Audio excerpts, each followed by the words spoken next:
안녕하세요. 반갑습니다. 이지현입니다. 어제는 어두운 차 안에서 여러분들 잘 들으셨나 모르겠지만 방송을 하긴 했습니다. 매일 그래도 찍어서 한번 올려보겠다라고 여러분하고 약속을 했으니까 그래서 영상을 한번 찍어 올려봤고요. 그 외에도 어제는 일단 지금 강의하거나 해서 여러분들에게 좀 도움 드릴 수 있는 그런 내용의 영상을 좀 만들어서 같이 올려봤어요.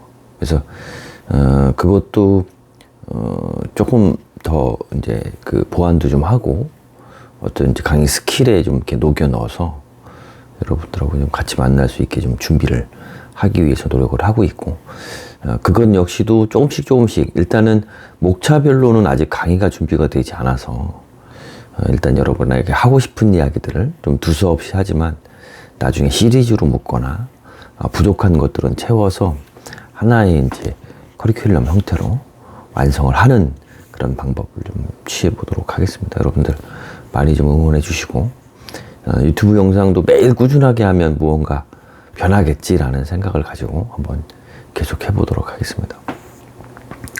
어제는 뭐 체계 없이 뭐 부모님 일단 집을 좀 가야 되니까 서둘러서 하다 보니까 기한 정하라는 아까 목표 달성에 12단계 중에서 6단계 기한을 정하라는 걸로 이야기를 좀 시작해서 얼추 마무리를 했는데요. 오늘은 그 다음 것들 좀 이야기를 하고, 오늘은 사실 그 뒤에 이야기 다 끝내고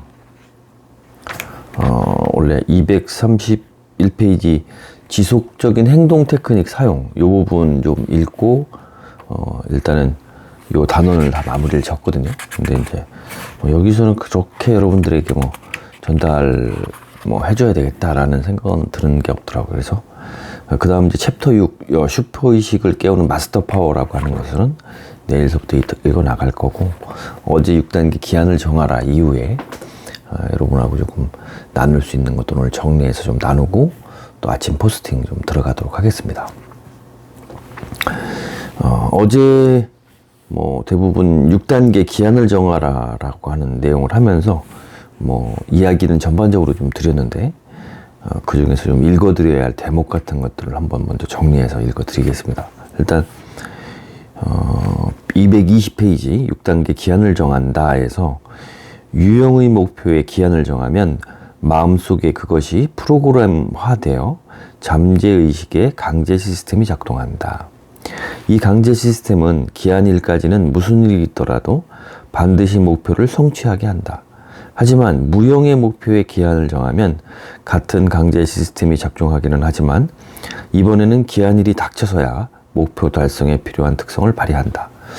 사실은 저는 이것까지는 생각을 그렇게 못했거든요. 그런데 이럴 수도 있겠다라고 하는 생각이 들기는 하더라고요. 그래서 이게 유형의 목표라고 하는 것과 무형의 목표라고 하는 것이 기한을 다루거나 기한에 반응을 하는 것이 서로 다르구나 하는 것을 좀 새삼 한번 느끼게 됐고요.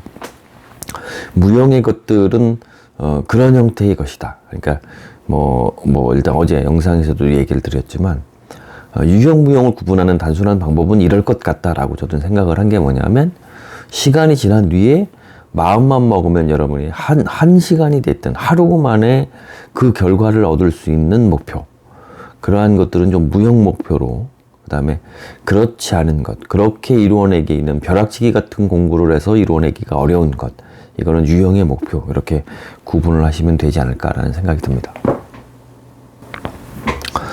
그 다음에 만약 기한 내에 목표 달성을 못했다면, 이런 질문들도 많이 하시는 것 같아요. 그렇다면 기한을 다시 정하면 된다. 정말 간단하죠. 만약 기한 내에 목표를 달성하지 못했다면, 그렇다면 기한을 다시 정하면 된다. 그것은 아직 준비가 덜 되었다는 의미일 뿐이다. 너무 낙관적이었으며 날짜 계산을 잘못했다고 인정한다.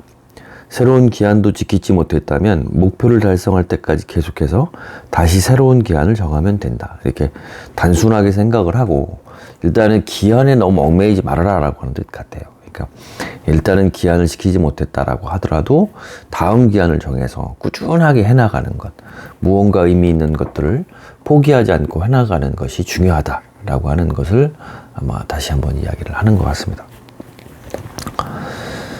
목표 달성 기한을 2년, 3년, 5년으로 정했다면 다음 단계는 이 기간을 90일로 나눠 하위 목표로 다시 세우는 것이다. 그러니까 이건 장기 목표, 중장기 목표죠. 2년에서 5년이면. 그래서 중장기 목표를 좀 정했다라고 하면 이를 90일 단위 정도로 한 3개월 단위 정도로 이렇게 하부 세부 계획을 나눠서 진행을 좀 해봐라 라고 하는데, 이것은 좀 크게 공감이 되는 게 뭐냐면 100일이라고 하는 프로젝트가 상당히 좀 좋은 거예요. 이 100일이라고 하는 의미가 저는 생각해 보니까 좀 크더라고요. 그러니까 이 100일 정도를 꾸준하게 무엇이든 해낼 수 있으면 그 공부에 대해서는 준전문가가 될 수도 있고요.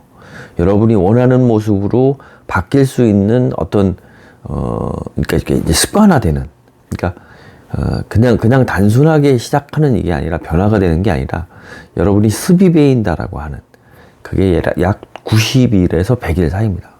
그래서 그러한 기간에 대해서 이쪽에서는 그렇게 정한 것인지는 모르겠지만 중장기 계획을 세우고 나서는 약 무언가 이루어질 수 있는 90일 단위의 하부 계획들을 좀 세워서 진행을 해라. 그러면 좋다.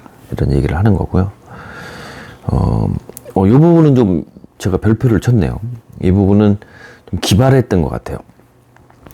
미래에서 거꾸로 현재를 되짚기. 요거는 좀 아이디어가 굉장히 좋았습니다. 자신이 머릿속에 그리는 목표를 이루었다고 가정하고 거기에서부터 현재까지 역으로 계획을 세운다. 마음속 가상의 세계에서 목표를 이미 달성한 시점으로 자신을 밀어보내고 거기에서 현재의 나를 돌아본다. 현재의 상태에서 가상의 목표 달성까지 어떤 단계를 밟았을 것인지 상상해 보는 것이다. 이처럼 목표를 달성한 상태에서 역으로 계획을 짜는 과정은 어떤 단계를 밟아 목표를 달성해야 하는지 다른 관점에서 스스로를 살펴보게 해준다. 미래를 근거로 현재를 되돌아본다는 것은 놓치기 쉬운 가능성과 문제점을 볼 수 있게 해주는 강력한 기술이다. 우리 인식을 날카롭게 해주어 다른 방법으로는 얻을 수 없는 통찰력을 길러준다. 야, 이건 생각도 못했었는데 굉장히 좋은 것 같더라고요. 시간을 지금 현재에서 미래의 시간을 정한다고만 생각을 했지, 미래를 되짚어 올라가서 그 미래의 어떤 목표점, 성공한 점을 그려보고 나서 역으로 시간을 되짚어 보는 방법이 있다라고 하는 생각은 저는 하지도 못했어요. 근데 야, 이건 좀 대단한 것 같습니다. 그죠? 그래서 제가 봐도 한번 써먹어 볼 방법이 아닐까, 굉장히 좋은 방법일 것 같다는 생각이 들었습니다. 그 다음에 이제 7단계가 넘어가요. 제거할 장애물의 목록을 만들어 우선순위를 정한다. 이 장애물이라고 하는 것은 계속 생기는 거예요. 계속. 성공이라고 하는 것이나 아니면 목표 달성을 위해서 계속 가다 보면 장애물이 없는 경우는 거의 드물다라고 저는 보여지거든요. 그래서 그 부분에 대한 이야기를 여기서 지금 하고 있는 거죠. 무언가 가치 있는 일을 하려고 할 때마다 온갖 장애물이 앞을 가로막는다. 그중 늘 변함없이 우리를 가로막는 장애물이 하나가 있다. 당장 눈앞에 보이는 손쉬운 작은 장애물이나 문제의 시간과 노력을 뺏기지 않도록 주의하라. 우리가 제거해야 할 장애물은 항상 우리를 가로막는 커다란 암초다. 이 부분에서 또 장애물의 중요한 얘기가, 장애물이 내부에 있다면 그것은 목표를 달성하는 데 필요한 기술이나 능력, 특별한 자질이 부족해서다. 장애물이 내부에 있다면 그것은 여러분이 기술 능력, 그 다음에 어떤 특별한 자질이 부족한 거죠. 이때는 스스로에게 완전히 정직해져서 다음 질문에 답해야 한다. 나를 어떻게 변화시켜야 목표를 달성할 수 있을까? 그리고 어떤 기술과 능력을 개발해야 할까? 그러니까 내부적인 어떤 장애물이다라고 하면 요걸 기준으로 한번, 그러니까 쉽게 얘기하면 자기 개발을 해서 그 장애물을 넘을 수 있는 자기 개발, 자기 성찰, 그 다음에 나를 뭘 변화를 시켜야, 내가 뭐가 변해야 그 목표를 달성할 수 있을까? 내부니까 내가 변하면 되는 거죠. 내가 채워지면 되는 거고, 내가 그 기술과 노하우를 가지면 되는 거고.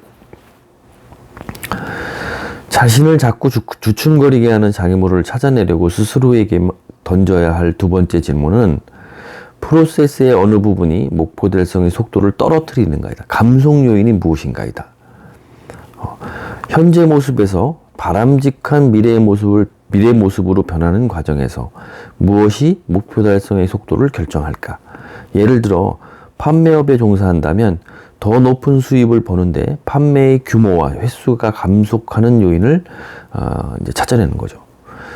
새로 창출하는 유망 고객의 수나 주문을 받아오는 능력이 감속 요인이 될 수도 있다. 그러니까 무언가 더 나아지지 않고 주춤하게 되는, 무언가 떨어지는 감속 요인이 무엇인지 찾는 것도 하나의 장애물을 극복하는 방법이다라는 거죠. 그래서 아까 말씀드린 것처럼 어떠한, 그러니까 내부에서의 문제들은 자기 개발일 가능성, 그 다음에 외부에서의 있는 부분은 실질적으로 여기 뭐 담당 업무나 직장, 자신과 맞지 않는 사람 등 이렇게 이제 주된 장애물은 외부에 있다가, 그러면 새로운 장소에서 새로운 일을 해야 목표를 달성할 수 있다. 이때는 자신에게 이런 질문을 던져보자. 무엇이 나를 가로막는 가장 큰 장애물인가? 나의 주된 장애물은 무엇인가?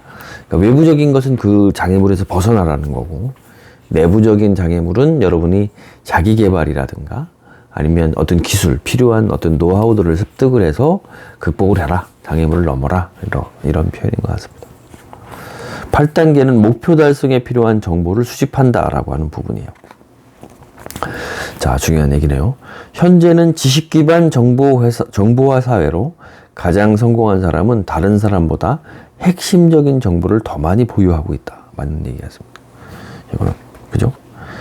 필요한 모든 지식과 재능, 기술, 능력, 경험의 목록을 만들어서 재빨리 이것을 배우거나 사거나 빌릴 수 있는 계획을 세운다. 그리고 목표를 달성하는 핵심 정보 및 무엇이 부족한지 점검한다. 그러니까 이 부분은 뭐 제 생각해도 크게 다르지 않아요. 그러니까 여러분이 과한 시간을 써서 어떠한 스킬이라고 하든지, 그다음에 필요한 어떤 자기 개발력을 갖추기 일단은 쉽지 않다. 어렵다.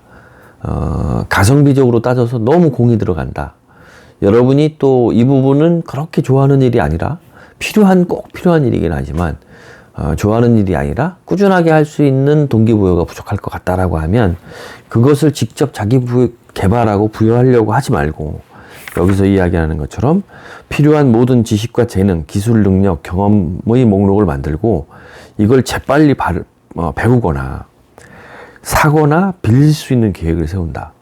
이 두 번째 있는 이 부분에 대한 걸 더 확장시킨 게 아마 팀 페리슨의 나는 4시간만 일한다라고 하는 책에 나온 개념일 거예요. 그러니까 여러분이 굳이 이제 효율적으로 시간을 써라. 시테크를 해라.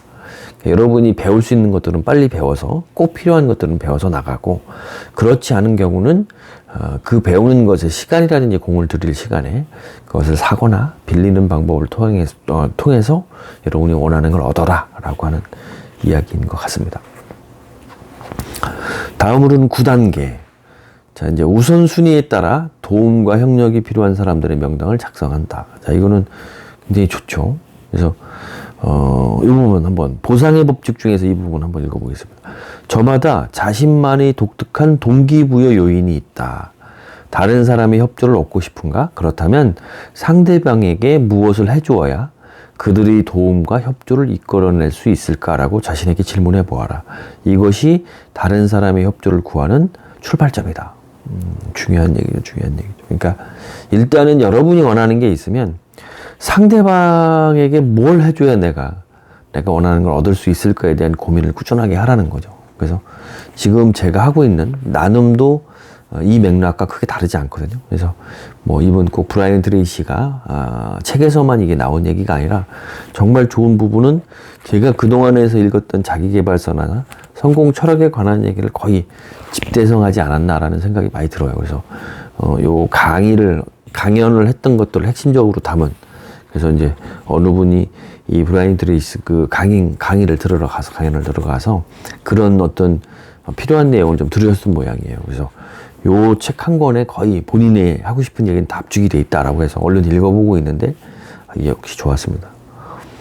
다음은 225페이지입니다. 사업과 사회에서 맺은 모든 관계는 보답의 법칙에 기초한다. 보답의 법칙은 사람의 마음속에는 공평하고자 하는 내적 동기가 있다는 것, 즉 해롭게 했든 이롭게 했든 간에 자신에게 한 그대로 돌려주려고 한다는 법칙이다. 굉장히 중요한 얘기죠. 사람들은 목표를 달성하는데 기꺼이 도움을 줄 것이라고 확신한 뒤에야 우리의 목표를 성취할 수 있게 도와준다는 것이다. 뭐 이런 부분은 굉장히 뭐 여러 번 얘기도 들었지만 실질적으로 적용을 못하고 있는 거죠. 그래서 이 부분을 어떻게 하면 옳게 만들 수 있을지에 대한 고민은 충분하게 하는 게 좋을 것 같습니다. 그 다음에 보상 이상의 법칙이에요. 성공한 사람은 항상 남들이 기대한 것보다 더 많은 것을 한다. 그러니까 뭐라고 해야 되나, 하여튼 이런 특별한 독특한 습관인 거죠. 다른 사람이 일을 기대를 했다면 나는 그거보다 더 하려고 노력을 하는 것.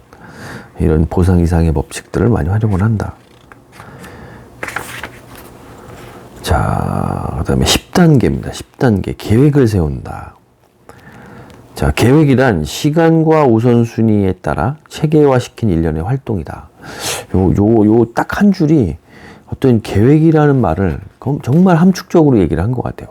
그러니까 시간만이 아니라 우선순위, 뭐부터 해야 되는지 이런 것들을 체계화시킨 일련의 활동이라는 거죠. 그래서 그러한 마스터 플랜을 계획을 이제 쭉 수립을 해나가는 겁니다. 그래서 여기 있습니다.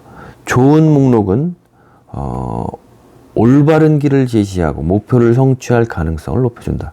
그것은 계획을 세우고 효과적으로 일하는 데 핵심이 된다. 필요한 것은 종이와 펜, 목표, 우리 자신의 노력뿐이다. 그 다음에 실행하면서도 뭐 상세하게 활동 계획을 세웠다라고 하더라도 그것은 만약에 계획을 세웠다면 즉시 실행하고, 그 다음에 실행하면서 필요한 것들이 있다라고 하면 수정들을 해라. 뛰어난 사람들이 특징 중 하나는 피드백을 수용하여 방향을 수정한다는 것이다. 그들은 누가보다는 무엇이 옳은가에 더 관심이 많다. 누가 옳은 게 아니라 무엇이 옳은지에 대한 집중을 한다. 그렇기 때문에 수정도 빨리 하는 거죠. 잘못된 것은 바로 잡고. 그래서 오늘 저도 사실은 아침에 이제 조금 이따 글을 쓴 내용 중에 반성할 것들이 굉장히 좀 많아요. 오늘은 새해 다음 날이긴 하지만 새해 밝아서 이틀 만에 그냥 계속 반성할 것만 생겨서 좀 이야기를 하지만, 일단 이 부분에 대한 것들은 저도 다시 이야기를 하고 있지만 한 번만 더 읽어볼게요. 뛰어난 사람들의 특징 중 하나는 피드백을 수용하여 방향을 수정한다는 것이다. 그들은 누가보다 무엇이 옳은가에 관심이 많다. 중요한 얘기입니다. 그러나 실제로 사업은 원래 계획과는 많이 다른 모습으로 실행되었으며 그 사업의 성공 여부는 계획을 세워나가는 과정 그 자체에 달려있다. 그러니까 아까 한 부분을 좀 더 강조를 한 거죠. 그러니까 사업의 성공 여부는 그 계획을 세워나가는 과정, 그 다음에 수정해 나가고 만들어 나가는 그 과정 자체에 달려있다. 목표가 그 성공의 원인이 아니라는 거죠. 상세한 계획을 세우고 계속해서 보완해 잘 다듬어진 계획을 세우는 것이 반드시 필요하다. 자, 11단계는 시각화를 이용한다. 그래서 보는 그대로 얻을 수 있고 잠재의식의 그림으로 작동한다는 걸 우리가 잘 알고 있고, 그래서 이제 저는 이 비전 보드를 핀터레스트로 이제 지금 진행들을 하고 있고, 이제 막 정말 지조하고 모두 진짜 아무것도 하기 싫은 시간이 저라고 왜 없겠습니까? 그런 시간에 그런 꿈에 관련된 것들을 좀 모으고 그러한 비전 보드들을 꾸준하게 만들어갈 수 있는 것들을 찾고 있습니다. 그래서 그런 개념을 가지고 이제 하나하나 시각화를 해나간다. 그 다음에 12단계, 절대로 포기하지 않겠다고 결심한다. 장애물과 어려움에 직면했을 때 견뎌내는 능력을 길러라. 목표 설정은 바람에서 시작되어 끈기로 완성된다. 이런 요거는 제가 조금 있다가 한번 체크를 해서 짤막한 어떤 또 콘텐츠로 만들어야 되겠네요. 말 좋으네요. 다시 한번. 장애물과 어려움에 직면했을 때 견뎌내는 능력을 길러라. 목표 설정은 바람에서 시작되어 끈기로 완성된다. 이건 좋은 것입니다. 그리고 일단 오늘 시간 마지막으로 작자미상의 시라고 해요. 그래서 이 책에 있는 내용 한번 읽어드리고, 이 브라이언 트레이시가 이 시를 굉장히 좋아한다고 하고 깊은 감명을 받았다라고 하는 포기하지 말아라고 하는 시 마무리해서 읽어드리고 오늘 영상 여기서 마무리하겠습니다. 포기하지 마라. 때로 일이 잘못되더라도 실제로 그렇기도 하고, 힘들게 걷는 길이 모두 오르막처럼 느껴지더라도, 수중에 돈이 없고 빚만 많더라도, 웃음 대신 한숨만 나오더라도, 근심이 무겁게 마음을 짓누르더라도 필요하다면 휴식은 취하되 결코 포기하지는 않네. 묘하게 흘러가는 게 인생이라 우리 모두가 가끔 배우는 것처럼 많은 실패자들이 방향을 바꾸지만 꾸준히 계속했으면 성공할 수도 있었는데 성공은 실패에 뒤바뀐 모습, 의심이 구름 끝에 있는 은색 빛깔이네. 얼마나 가까이 있는지 알 수 없고 멀리 있는 듯 보이지만 바로 옆에 와 있을지도 모르네. 심하게 얻어맞아 정신이 없더라도 계속 싸워야 하고 가장 어려운 바로 그때가 포기해서는 안 되는 때네. 포기하지 말아라고 하는 작자미상이신데 뭐 예전에 이 비슷한 것들이 몇 개 있었는데 이 부분도 한번 저도 찾아서 한번 여러분들하고 또 공유를 한번 해보겠습니다. 그래서 어떻게 됐든 어제도 그렇고 일단 잠재의식 부분도 조금 어떤 문제가 있는 것 같아요. 잘 되다가 약간 깨어진 것 같기도 하고 그래서 오늘은 그러한 부분이 무엇인지 아침 글을 쓰면서 조금 반성해 보려고 그렇게 하고 있습니다. 그래서 오늘 새해 벌써 이제 2번째 날이에요. 구정이긴 하지만 여러분들 오늘 하루 또 의미 있게 보내시고 저는 또 내일 다음 이 시간에 뵙는 것으로 하겠습니다. 감사드립니다.